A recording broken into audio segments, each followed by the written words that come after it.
Puji nama Tuhan. Selamat pagi. Pada pagi hari ini kembali lagi kita dalam program Film Latin Mas Menyapa. Sebelum kita melakukan aktivitas kita mau merenungkan kebenaran firman Tuhan. Biarlah kiranya renungan kebenaran firman Tuhan pada pagi hari ini dapat membangun, dapat membawa kita lebih dekat dengan Tuhan. Renungan kebenaran firman Tuhan pada pagi hari ini saya ambil dari Injil Markus pasal yang ke-10 ayat yang ke-46 sampai ke-52. Injil Markus pasal 10 ayat ke-46 ini bercerita tentang seorang yang buta. Ketika Tuhan Yesus datang, dia berseru kepada Tuhan. Dia meminta pertolongan Tuhan supaya Tuhan menyembuhkannya. Ada 3 poin yang mau kita pelajari sehingga dia boleh dapat pertolongan Tuhan. Yang pertama adalah kita jangan biarkan rohmu padam. Ayat yang ke-47 dan ke-48 berkata, ketika didengarnya bahwa itu adalah Yesus orang Nazaret, mulailah ia berseru, Yesus anak Daud, kasihanilah aku. Banyak orang menegurnya supaya ia diam, namun semakin keras ia berseru, anak Daud, kasihanilah aku. Ya, rohnya tidak mau padam. Ketika dia berseru, dia tahu Tuhan Yesus datang, dia berseru, Yesus anak Daud, kasihanilah aku. Walaupun saat itu banyak orang menegur, dia tidak mau membiarkan rohnya padam. Dia semakin kuat berseru, Yesus anak Daud, kasihanilah aku. Biarlah kiranya kita sebagai orang percaya, jangan membiarkan roh kita padam ketika kita dalam problema, kita dalam masalah, atau kita dalam setiap kondisi apapun. Marilah kita berseru kepada Tuhan. Berserukan kepada Yesus Kristus, apapun jadi problema, apapun jadi masalah kita. Walaupun orang sekitar kita mengatakan, sudah, tidak usah kau untuk berseru kepada Tuhan, jalani saja hidupmu atau pergi saja ke tempat-tempat orang pintar atau apapun itu.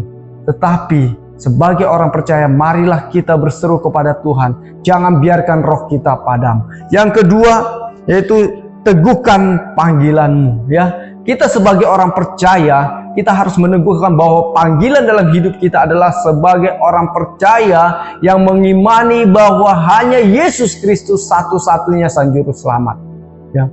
Dalam ayat ke-49 ini berkata, lalu Yesus berhenti dan berkata, panggillah dia. Mereka memanggil orang buta itu dan berkata kepadanya, kuatkan hatimu, berdirilah, ia memanggil engkau. Ya, dengan kita berseru kepada Tuhan, menyerahkan kehidupan kita, kita dipanggil Tuhan, kita dikeluarkan dari kegelapan menuju terangnya yang ajaib, sehingga kita memperoleh kehidupan yang kekal.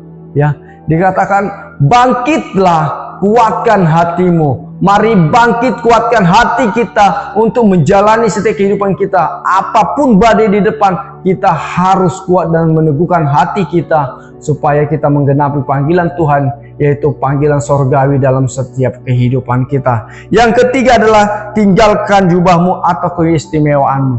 Ya, ini adalah hal yang paling sulit yang orang-orang percaya lakukan, ya, meninggalkan jubah atau keistimewaannya. Dalam ayat 50 dikatakan, lalu ia menanggalkan jubahnya, ia segera berdiri dan pergi mendapatkan Yesus. Dia tinggalkan jubahnya itu untuk berdiri bangkit mengikuti panggilan Tuhan. Kita juga sebagai orang percaya, sebagai pengikut Kristus, mari tinggalkan jubah kita, tinggalkan masa lalu kita, tinggalkan keistimewaan kita. Pergilah ikut Yesus. Ya, dikatakan mengikut Yesus adalah memikul salib setiap hari. Kita harus memikul salib Yesus dalam setiap proses kehidupan kita.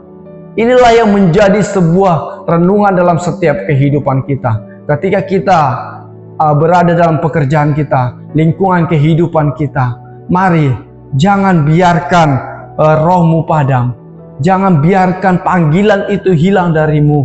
Jangan biarkan jubahmu atau masa lalumu, keistimewaanmu menjadi penghalang dalam kehidupanmu untuk mengikut kepada Tuhan Yesus. Tetapi biarlah itu semua perolehkan melalui Tuhan Yesus Kristus. Biarlah semua itu engkau pakai untuk hormat kemuliaan nama Tuhan, memuji Tuhan, memuliakan Tuhan. Ya.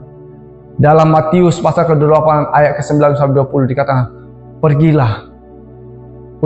Kita diutus pergi untuk mengajar, untuk memberitahukan firman Tuhan buat setiap orang. Jangan malu untuk memberitakan firman.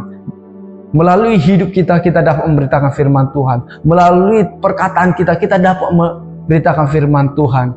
Melalui tindakan kita dalam lingkungan kita, kita dapat memberitakan firman Tuhan. Sebagai umat-umat Tuhan, mari tetap konsisten dalam mengikut Tuhan. Tetap kerjakan keselamatanmu. Biarlah itu semua untuk hormat kemuliaan nama Tuhan. Kebenaran firman Tuhan sampai sini yang saya berikan. Biar kiranya firman Tuhan ini dapat memotivasi kita semuanya. Kita berdoa. Bapa di dalam surga, biarlah kiranya Tuhan firman-Mu ini boleh bertumbuh hingga berbuah dalam setiap hati kami.